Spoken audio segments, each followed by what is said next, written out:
Hello, हाय, नमस्ते सर्वांना. श्री स्वामी समर्थ. कशा आहात सर्वजण? मस्त ना, मजेतच असाल. चला तर मग ही रेसिपी तुम्ही नक्की घरी ट्राय केला का? कमेंटमध्ये मला सांगा. आणि तुमच्या मुलांनाही ही रेसिपी करून दिलात का कधी?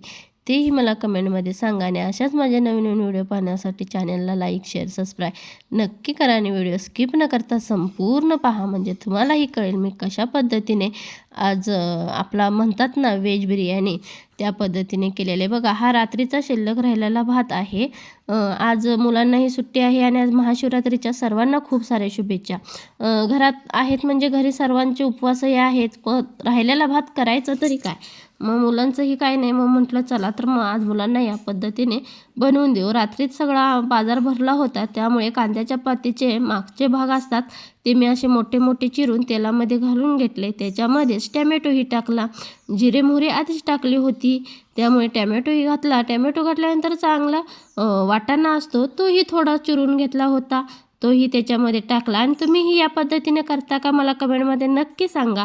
बघा, कांद्यामुळे काय होतं, जसं आपण रेस्टॉरंटवर जातो आणि फ्रेंच राईस खातो त्याप्रमाणे हा भात होतो. त्याच्यामध्ये थोडं गाजर, थोडी शिमला मिरची एक चिरून घातली उभी आणि छान असं आलतून पालतून घेतलं. बघा, छान असं तेलावरती थोडं भाजून घ्यायचं भाज्या, त्यामुळे काय होतात भाज्याही छान शिजतात. त्याच्यामध्येच कांद्याची पात घातली. कांद्याची पात ही छान अशी आलतून पालतून घ्यायची, म्हणजे थोडीशी परतून घ्यायची आहे. बघा, कांद्याची पात जास्त नाही. मग त्याच्यामध्येच फ्रेश असं 2 चमचे दही वापरलं. दही वापरल्यामुळे काय होतं, भातही छान होतं आणि चवीलाही होतं आणि मुलांनाही काहीतरी नवीन, त्यामुळे दही घातलं. त्याच्यामध्ये थोडासा गरम मसाला वापरला, थोडीशी हळद वापरली, चवीपुरते मीठ वापरले. मुले खाणार आहेत त्यामुळे थोडीशी चवीपुरते मीठ वापरली. त्याच्यामध्येच पचण्यासाठी हलकं, त्यामुळे धने, जिरं आणि बडीशेप याची पावडर वापरली. 1 चमचा पावडर घातली. थोडंसं चवीपुरतं लाल तिखट टाकलं आहे, थोडंसंच टाकलं आहे, कारण की हा मी भात मुलांना देणार आहे खाण्यासाठी, त्यामुळे. आणि छान असं तेलावरती परतून घ्यायचं. बघा, 5 मिनटं का असेना तेलावरती परतून घ्यायचं. आणि जो आपला राहिलेला शिल्लक भात आहे ना, तो त्याच्यामध्ये घालायचा.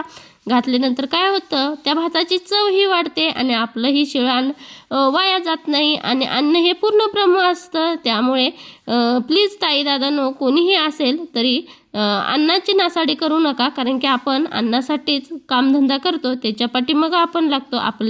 आपल्या पाठीमागं ते लागत नाही. त्यामुळे काही न करताना थोडं थोडं करा, परंतु अन्नाची नासाडी करू नका. बघा, आता छान असा भात आपला तयार झालेला आहे, परतूनही घेतलेला आहे. चला तर मग तुम्हालाही माझा व्हिडिओ आवडला तर चॅनलला लाईक, शेअर, सबस्क्राईब नक्की करा. आणि हो, कमेंटमध्ये तेवढं जाता लाईक करायला विसरू नका. श्री स्वामी समर्थ.